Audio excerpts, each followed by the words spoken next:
You've been there. You know exactly what I'm talking about. That moment when you were working on something and time disappeared. Not passed, not moved slowly, not moved quickly. Disappeared. You looked up and 2 hours had gone. You weren't tired, you weren't bored, you weren't distracted. You were so completely inside the thing you were doing that you and the thing became the same. The self-consciousness was gone. The inner critic was quiet. The 1,000 other thoughts that usually crowd your mind vanished. And what was left was just you, at your absolute best, doing exactly what you were made to do. If you felt that, even once, you already know what flow state is. You just never knew it had a name, or that science has been trying to understand it for 50 years. In the 1970s, a Hungarian-American psychologist named Mihaly Csikszentmihalyi, whose name nobody can pronounce including me, did something remarkable. He asked a simple question: when are humans happiest? Not what makes them comfortable, not what gives them pleasure. When are they genuinely most alive? And what he found turned everything upside down. The answer was not when they were relaxing, not when they were on holiday, not when they had nothing to do. The answer was when they were completely absorbed in something difficult, something that stretched them, something that required everything they had and matched everything they could give. He called it flow, and he spent the rest of his life trying to understand it. Here's what actually happens in your brain during flow.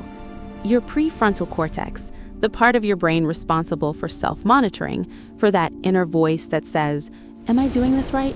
What do people think? Am I good enough?" goes quiet. Scientists call this transient hypofrontality, temporary quiet of the self. And when that voice goes quiet, something extraordinary happens.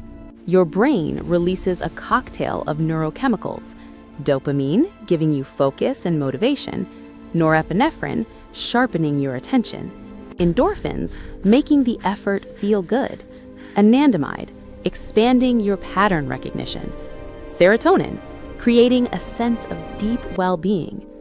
All 5, simultaneously, at once. Scientists call this the most neurochemically rich state a human brain can enter. You are not just performing well, you are performing at a level that your normal self cannot access. But here's the part that changes how you approach everything. Flow cannot be forced. You cannot decide to enter flow the way you decide to go for a walk, but you can create the conditions where flow becomes possible. And those conditions are specific. The challenge must match the skill.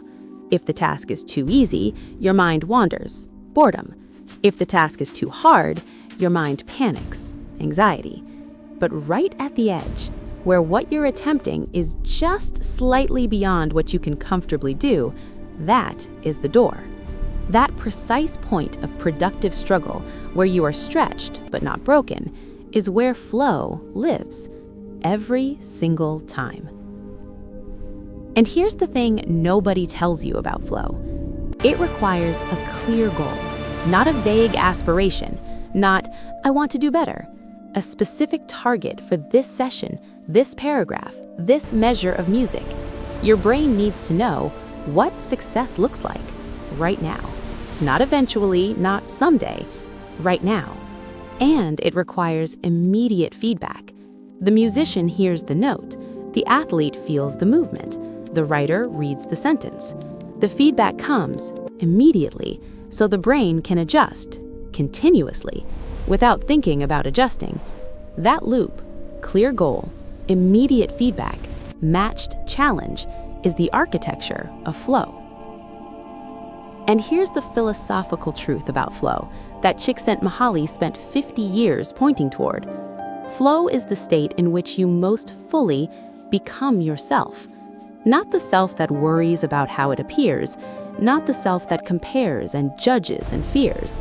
The self that simply does, creates, moves, exists completely in this moment without past or future, without self-consciousness, without the noise. Every spiritual tradition in human history has pointed at this same state, called it different things: meditation, prayer, the zone, mushin, being present. Different words, the same experience.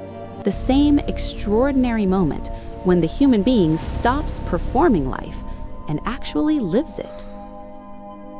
The most meaningful moments of your life were not the comfortable ones.